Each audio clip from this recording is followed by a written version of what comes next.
Halo pemirsa, welcome to my channel.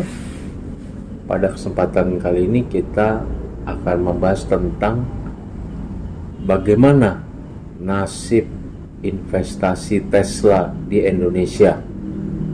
Simak selengkapnya dalam video kami berikut ini. Tapi sebelum dimulai, dimohon untuk ketik like, subscribe, serta pencet tombol notifikasi dan tinggalkan komen demi kemajuan channel ini. Terima kasih. Jadi seperti kita ketahui pemirsa ya, bahwa Tesla dulu sempat berjanji ataupun pemerintah menjanjikan kepada Tesla untuk berinvestasi di Indonesia, ya, terutama dalam pengembangan mobil listrik. Ya. Namun pada kenyataannya investasi tersebut tidak kunjung goal gitu, tidak kunjung dilaksanakan di Indonesia. Alih-alih malahan baru-baru ini kita dengar Tesla malah membuka investasinya ke Malaysia. Nah ini kita perlu klarifikasi juga ini mana yang benar gitu. Jadi padahal pemerintah Indonesia telah memberikan berbagai fasilitas kemudahan kepada Tesla ya. Di antaranya yaitu setuju pajak ekspor 0% ya bagi produsen mobil elektrik yang mengadakan manufaktur di Indonesia. Nah, ini tujuannya kenapa diberlakukan pajak ekspor 0% supaya mereka para produsen mobil elektrik ini, entah itu Tesla, entah itu Wuling atau apa, itu terdorong untuk memproduksi mobil listriknya di dalam negeri di Indonesia, sehingga membuka lapangan kerja dan lain sebagainya, dan efeknya nanti akan berantai dalam hal ekonominya, melahirkan efek domino yang positif secara ekonomi, tumbuh berkembangnya di berbagai bidang. Jadi nggak ada perubahan lagi dari Tesla, bahwa sebenarnya Tesla ini akan berencana untuk membuat manufaktur baterainya ya, baterai electronic vehicle, tapi tidak manufaktur mobilnya gitu. Karena kenapa sih kita jadi sasaran untuk manufaktur baterai? Karena memang tidak lain dan tidak bukan negara kita ini salah satu penghasil yang paling banyak dan juga kualitasnya paling bagus dari bahan untuk baterai ini, nikel ya, nikel cadmium ini yang sifatnya paling banyak dan paling bagus ada di Indonesia, sehingga ini menurut beberapa perusahaan mobil listrik ini dianggap sebagai nilai kelebihan atau strategis dari Indonesia, sehingga mereka rela untuk membuat pabrik di sini di Indonesia. Tetapi memang lebih dititik beratkan masalah baterai ya, karena kaitannya dengan ini tidak dengan manufaktur mobilnya. Beda mungkin apabila nanti perkembangan selanjutnya ternyata mobil listrik ini akan booming menggantikan mobil bensin, ya mungkin nanti akan ada perubahan-perubahan juga dari para produsen ini. Yang jelaskan tipikal dari produsen ini kan mereka mencari keuntungan, ya kan. Kalau memang membuka pabrik ataupun membuka sesuatu, entah itu manufaktur mobil atau pembuatan baterai dan lain sebagainya di Indonesia ini, memang secara overall, secara holistik untuk perusahaannya ini menguntungkan ya, bisa mendatangkan profit, kenapa tidak? Pasti mereka bangun. Bahkan kalaupun pemerintah kita tidak menawarkan pun mereka akan tembus bagaimana caranya supaya bisa membangun pabrik di Indonesia ataupun di negara lain atau dimanapun itu, kalau memang tindakan tersebut adalah tindakan yang sangat menguntungkan bagi perusahaan.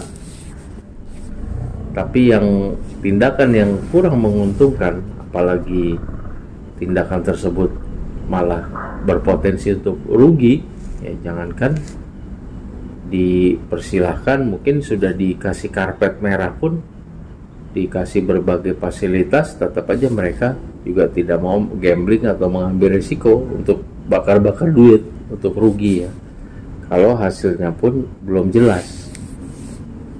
Nah, itu ya yang admin pelajari seperti itu ya. Jadi memang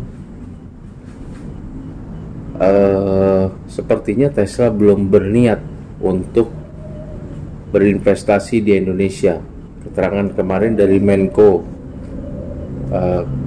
Marinvest ya, Menko Luhut ini yang berkunjung juga ke Amerika. Ini ternyata setelah Menko Luhut ini berkunjung ke Amerika, berbincang langsung dengan Elon Musk, ini ternyata Tesla lagi ngerem investasi mereka. Alasannya pertama adalah Tesla sudah kelebihan produksi ya. Yang kedua, kondisi ekonomi global yang kurang baik. Ini kelebihan produksi. Yang kedua, kondisi ekonomi global kurang baik. Ya menurut admin ya satu aja kesimpulannya, berarti kan produk-produk Tesla ini lagi kurang laku, kan begitu ya, bukan tidak laku. Mungkin saat ini lagi kurang laku, apapun kalah saing dengan mobil-mobil elektronik dari pabrikan lain, terutama dari pabrikan Cina ya. Nah, kita tahu Wuling REV saja yang 240 itu sekarang ada yang menyaingi lagi Ceres E1 DFSK ya, di perihal mobil listrik. Ceres E1 ini lebih miring lagi harganya, hanya 180 juta. Sebenarnya Wuling yang 240 juta saja itu sudah banyak yang beli ya, karena memang secara ekonomis, nilai ekonomis ke depannya orang sudah berhitung-hitung lebih untung pakai mobil listrik, karena dengan kenaikan BBM saat ini ya, BBM subsidi naik dari 7.000 ke 10.000, kemudian yang non subsidi juga meroket harganya, sehingga hitung-hitungan kasar dari masyarakat akan lebih menguntungkan apabila memakai mobil listrik seperti itu.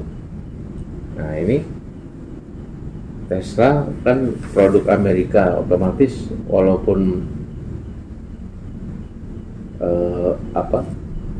kualitasnya juga tidak diragukan sangat baik, tapi jelas harganya juga tidak bisa dibilang murah ya kalau produk-produk Amerika dan Eropa. Nah, kalau produk Cina ini memang sering-seringnya banting harga dalam segala bidang. Cina ini dalam handphone, dalam motor, mobil, sering-seringnya banting harga. Demikian Musa, terima kasih atas perhatiannya. Jadi sudah jelas bahwa nasib Tesla ini kita masih menunggu kedatangan dari Elon Musk di bulan depan, September atau Oktober tahun ini ke Indonesia. Tapi yang jelas background dari situasi yang berkembang ini ya, bahwa investasi Tesla ini tidak bisa dilaksanakan di Indonesia karena memang produk Tesla lagi sedang kurang laku di pasaran dunia saat ini.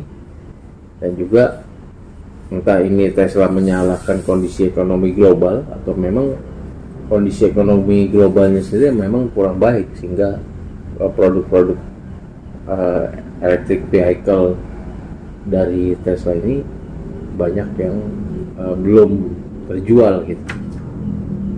Kalau banyak stok yang belum terjual, buat apa juga mereka membuat pabrik baru ya dengan investasi yang besar-besaran, kan logikanya gitu. Kalau kita itu jual gorengan, sementara yang sudah kita selesai kita goreng tahu tempe yang kita display, kita pajang di gerobak kita, itu saja belum ada yang beli ya. Kalau masih banyak stoknya, belum ada orang yang mampir untuk membeli, lah buat apa kita juga ngegoreng lagi, kan gitu kan, mau ditaruh di mana dan apakah ada yang beli atau tidak, kan seperti itu ya. Demikian Ustaz, terima kasih atas perhatiannya. Sebelum diakhiri dimohon untuk klik like, subscribe serta pencet tombol notifikasi dan tinggalkan komen demi kemajuan channel ini. Oke, saya terima kasih atas perhatiannya. See you on next video. Terima kasih.